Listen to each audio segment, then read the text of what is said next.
महाराष्ट्र भाजप पूर्णपणे इलेक्शन मोडमध्ये गेल्याचं दिसतंय, कारण नगरपंचायती आणि नगर परिषदांच्या निवडणुकांची घोषणा होताच भाजपनं सर्व जिल्ह्यांमध्ये आणि शहरांमध्ये प्रभारी नेमलेत. या नियुक्त्यांमध्ये सर्वाधिक लक्ष वेधून घेतलंय ते ठाण्याने, कारण ठाणे जिल्हा प्रभारी म्हणून भाजपने ऐरोलीचे आमदार गणेश नाईक यांची नियुक्ती केली आहे.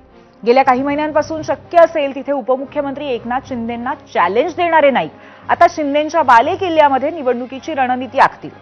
भरीसभर म्हणून की काय, शिवसेनेला टार्गेट करणारे ठाण्याचे आमदार संजय केळकर हे ठाणे शहराचे प्रभारी असतील. याखेरीज बीडमध्ये पंकजा मुंडे निवडणूक प्रभारी आणि सुरेश धस निवडणूक प्रमुख नेमण्यात आलेले आहेत. सिंधुदुर्गामध्ये नितेश राणेंवरती जबाबदारी सोपवण्यात आलेली आहे.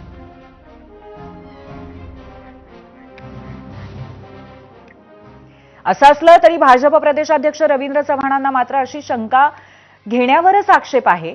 नियोजनबद्ध रीतीनं निवडणुकीला सामोरं जाता यावं यासाठी या नेमणुका करण्यात आल्याचं ते म्हणाले. पाहूयात.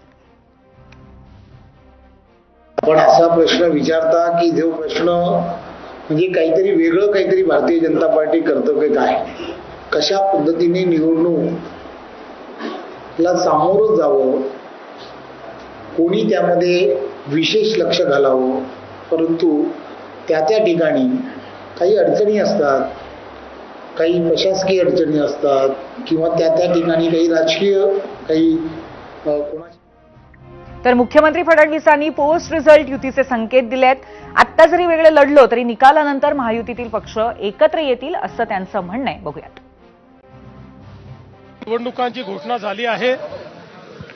आम्ही त्या निवडणुकांना सामोरं जाऊ. तीनही आमचे जे पक्ष आहेत ते आपापल्या परीनं त्या स्तरावर युतीच्या संदर्भात निर्णय घेतील.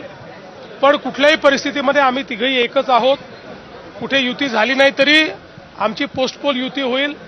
त्यामुळे मला असं वाटतं की या नगरपालिकेच्या निवडणुकीत महाराष्ट्राची जनता मोठ्या प्रमाणात आमच्या महायुतीलाच कौल देईल.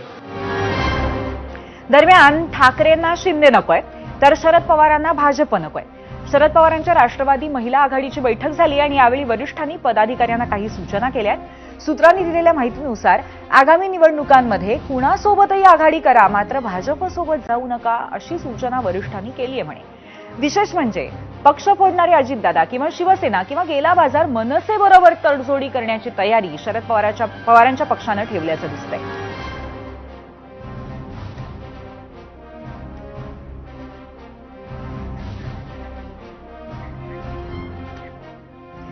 तर आजचा विषयच आणि त्याचबरोबर प्रत्येक